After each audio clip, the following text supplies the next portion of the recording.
আমার আজকের রেসিপি হচ্ছে বিয়ে বাড়ি স্টাইলে খাসির মাংস।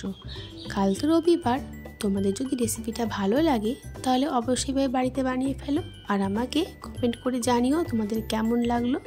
তো দেখো, তার জন্য নিয়ে নিয়েছি খাসির মাংস, এগুলোকে খুব ভালো করে ধুয়ে জল ছড়িয়ে নিয়েছি। এবারে মাংসগুলোকে একদম কুকারের মধ্যে দিয়ে দিচ্ছি। মাংসগুলো কুকারের মধ্যে দিয়ে প্রথমে দুখানা সিটি মেরে নেব। পরিমাণ মতন জল দিয়ে দিলাম, আর দেব দুটো তেজপাতা, আর দেব গোটা গরম মশলা, আর দেব সামান্য নুন দিয়ে দুটো সিটি মারবো। খুব বেশি সিটি এখনই আমি দেব না। তো দেখো, দুটো সিটি মেরে মাংসটাকে আমি ঠিক এই রকম করে সেদ্ধ করে নিয়েছি। আর যে সেদ্ধ করা জলটা সেটা কিন্তু ফেলবো না, পরে রান্নাতে এটা আমার কাজে লাগবে। তারপর কড়ার মধ্যে দিয়ে দিচ্ছি পরিমাণ মতন সর্ষের তেল। তেলটা গরম হলে দিয়ে দিলাম সামান্য নুন আর সামান্য হলুদ আলুগুলোকে ভাজার জন্য। তোমরা চাইলে এখানে আলুটা নাও দিতে পারো, আমি আলু ব্যবহার করেছি। আর আলুগুলো গোটা গোটা দেখে ভাবছো আলুগুলো গোটা গোটা কেন, আসলে আলুটা সাইজে ছোটো ছিল বলে আমি আলুগুলোকে আর মাঝখান থেকে চিড়ে দিইনি, গোটাই ব্যবহার করেছি। তারপর ওই তেলের মধ্যেই দিয়ে দিলাম গোটা গরম মশলা, তেজপাতা, শুকনো লঙ্কা ফোড়ন, আর দিলাম 4-5 কোয়া রসুন থেতো করে। রসুনের কাঁচা গন্ধটা যাওয়া পর্যন্ত একটু ভেজে নিলাম। তারপরে দিলাম কালারের জন্য 1 চামচ চিনি। চিনিটা ভালো মতন গলে গেলে দিয়ে দিচ্ছি পেঁয়াজ কুচি। পেঁয়াজগুলোকে কিন্তু বেশ ভালো করে ভেজে নিতে হবে।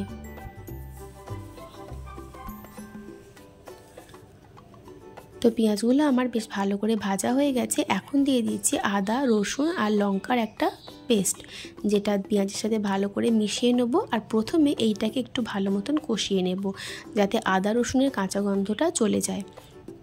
আর এটা অবশ্যই ঢাকা দিয়ে দিয়ে মশলাটাকে কষিয়ে নেব, আর গ্যাসের ফ্লেমটা মিডিয়ামে রাখবো। তো ঢাকা দিয়ে মশলাটা কষানো হতো, ততক্ষণে চলো কিছু গুঁড়ো মশলা একটু জলে গুলে নিই। তার জন্য নিয়েছি হলুদ, ধনের গুঁড়ো, জিরের গুঁড়ো আর কাশ্মীরি রেড চিলি পাউডার দিয়ে সামান্য একটু জল দিয়ে এটাকেও খুব ভালো করে একটু গুলে নেব।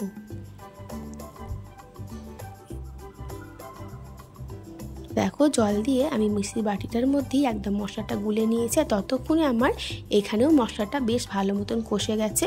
এবার একটুখানি নাড়িয়ে চাড়িয়ে নিয়ে আমি যে জলটা মশলার যে জলটা করে রেখেছিলাম সেই জলটা আমি এর মধ্যে দিয়ে দেব। এই যে জলটা আমি এর মধ্যে এবার দিয়ে দিচ্ছি। এইবারে এই পুরো মশলাটাকে কিন্তু খুব ভালো মতন কষিয়ে নিতে হবে। আর মিক্সির বাটিটা ধুয়ে সামান্য একটু জল ব্যবহার করেছি।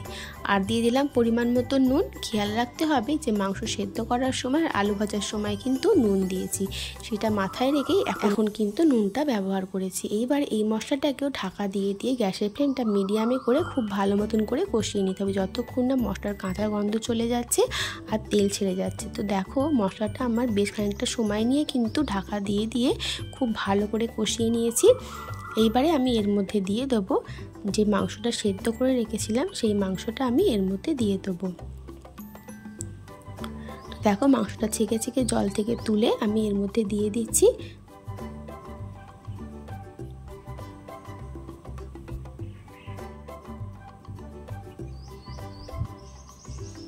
তো সব মাংসটা আমি দিয়ে দিয়েছি। আর এই জলটা কিন্তু আমি ফেলিনি, রেখে দিয়েছি, এই জলটা পরে ব্যবহার করব।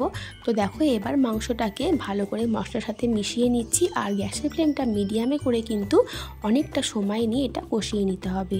যত কষানো হবে তত কিন্তু রান্নাটা খেতে বেশি ভালো লাগবে। তারপরে দিয়ে দিচ্ছি 1 টেবিল চামচ টক দই, ভালো করে ফেটিয়ে নিয়েছিলাম, সেই টক দইটাও আমি এখানে দিয়ে দিলাম মাংসতে। এইবারে মাংসের সাথে টক দইটাকেও খুব ভালো করে মিশিয়ে নেব, দিয়ে আবারও ঢাকা দিয়ে দিয়ে মশলাটাকে কষিয়ে নেব। এখন কাজ হচ্ছে শুধু মাংসটাকে খুব ভালো করে সময় নিয়ে একটু কষিয়ে নিতে হবে। সেই জন্যই প্রথমে মাংস দুটো সিটি মেরেছিলাম, যেহেতু এখন অনেকটা সময় কষাবো সেই জন্য প্রথম দিকে সিটিটা কিন্তু বেশি দিইনি। তো দেখো, এবার ঢাকা দিয়ে দিয়ে বেশ খানিকটা সময় নিয়ে কিন্তু এটা কষিয়ে নেব। আর মাঝে মাঝে ঢাকনা খুলে নাড়িয়ে দেবো যাতে তলায় লেগে না যায়, সেই জন্য।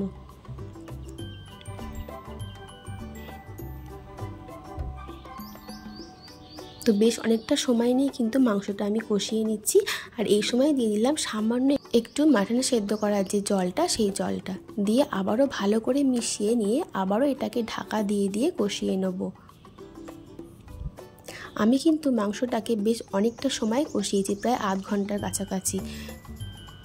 আর গ্যাসের ফ্লেমটা কিন্তু প্রত্যেকটা বারই আমার লোতেই করা ছিল।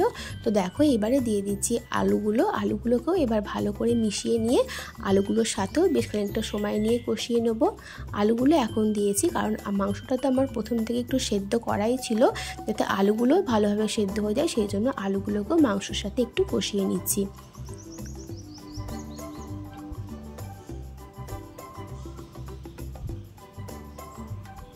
এখন দিয়ে দিলাম 1 চামচ মতন ঘিটা দিয়ে আবারও খুব ভালো করে মিশিয়ে নেব আর খুব ভালো করে কিন্তু মাংসটাকে কষিয়ে নেব।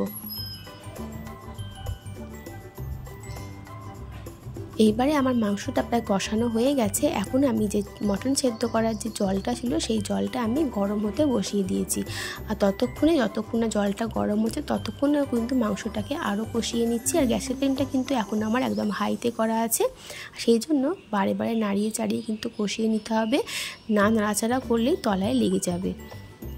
তো দেখো মাংসটা একদম সুন্দর করে কষানো হয়ে গেছে।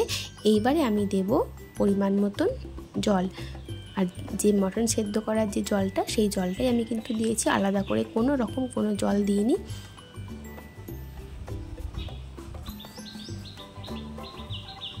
তো ভালো করে মিশিয়ে নিচ্ছি। এইবারে আমি এটাকে ঢাকা দিয়ে সেদ্ধ হতে দেবো যতক্ষণ না আলু আর মাংস পুরোপুরি খুব ভালো মতন সেদ্ধ হয়ে যাচ্ছে।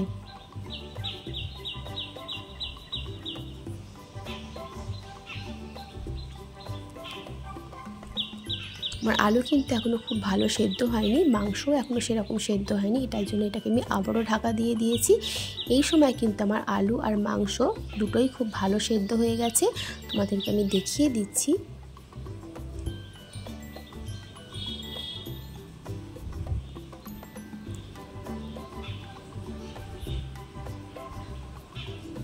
দেখো মাংসটা কত সুন্দর সেদ্ধ হয়েছে, আর আলুও তো একদম সেদ্ধ হয়েই গেছে।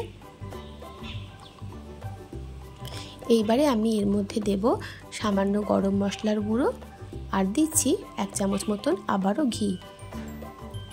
তো এবার ভালো করে সব কিছু মিশিয়ে নেব আর ঢাকা দিয়ে রেখে দেবো স্ট্যান্ডিং টাইমে 5 থেকে 10 মিনিট।